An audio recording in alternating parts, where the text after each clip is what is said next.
In 2019, some bourbon hit the market that contained 6 to 12 year Wild Turkey. Now, what was also interesting about this release is that it came in a $3.75 split bottle and cost about $50. Now, recently in a store in Ohio, I found another new batch of this release that I didn't know existed, and I can't even find any information or reviews out there about it. So we're going to review that whiskey here today, and I'd love to hear in the comments, if you've gotten a hold of this batch, what your thoughts are too. Curious what we're talking about? Stick around. Hello again, whiskey friends. Thanks for joining everybody for another whiskey review. Today, we are going to be reviewing WB Saffell Bourbon.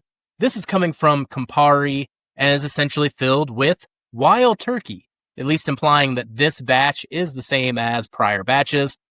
Comes in at 107 proof, and this 375 milliliter bottle cost me $50. Now, notice on this neck tag here, there is nothing about a batch number anymore.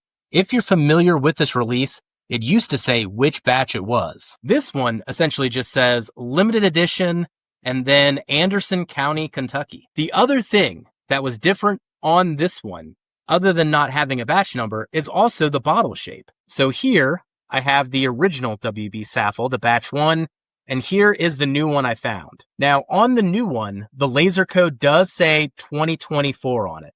So this is a newer release of WB Saffell. Now, I have gotten into this one a little bit, taken me a bit on a roller coaster thus far. We're going to see what it's going to do on today's tasting. So on this one, we are going to get into the nose, go through the palate, then into the finish, go through the tasting notes, and then we'll get into the final scores, whether we would recommend that you pick this one up. Cheers, everybody. Let's get into the nose. Man, tell you what, I let this one sit out for about 20 minutes before we got into this review because I was talking to Darrell behind the scenes. This nose has really, really blossomed, especially compared to the neck pour, where I wasn't really too impressed with this thing. But now I am just getting these layers upon layers of baking spices, essentially cherries and the cherry cream in a cherry pie. Also, what I would describe as the sugar crumble that could be on top of that cherry pie. Also getting a lot of lovely oak. I really wasn't getting that before either. So that is starting to open up. Once again, I don't know the components of this blend and whether it is still a range of 6 to 12 year barrels like the original release. But based on the nose, I bet you there's some older stuff in this. All right, let's get into the palate. Cheers, everybody. Man, beautiful, rich, and oily mouthfeel, even though it's only 107 proof. Only 107 proof. Man, does it feel like a nice barrel strength whiskey. And the flavor up front, again, really does mimic the nose quite a bit. I am getting quite a bit of cherry and cherry sauce. Also starting to get some orange marmalade as well. So still very, very fruit forward. And then the oak continues to permeate throughout this experience. As we transition into mid-palate, those fruits remain the same with the cherry and the orange marmalade, but all of those baking spices and the pie crust return as well. All right, let's get into the finish. Nice medium finish. Again, the flavors are very, very consistent throughout this entire thing.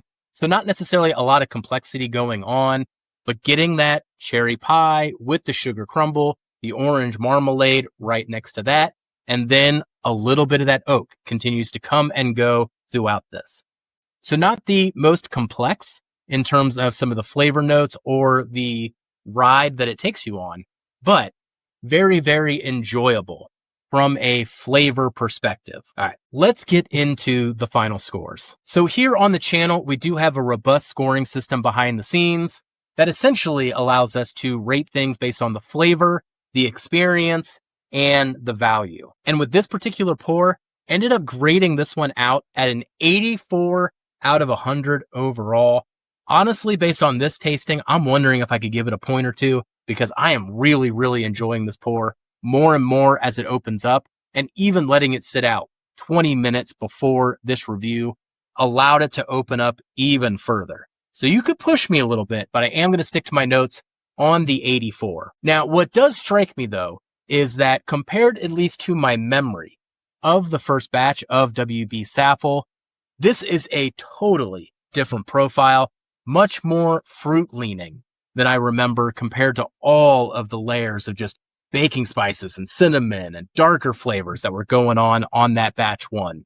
So if you're a fan more of the fruits and the cherries and the orange coming from Wild Turkey, this one really, really seems to lean into the profile. Now, if that experience is worth $50 for a $375, essentially a $100 bottle, that is going to be up to you. That is a little pricey compared to even some of the Russell Reserve single barrels that you can get regularly on the shelf for $80, $90, and maybe even gets all the way up to that 9-10 year age statement.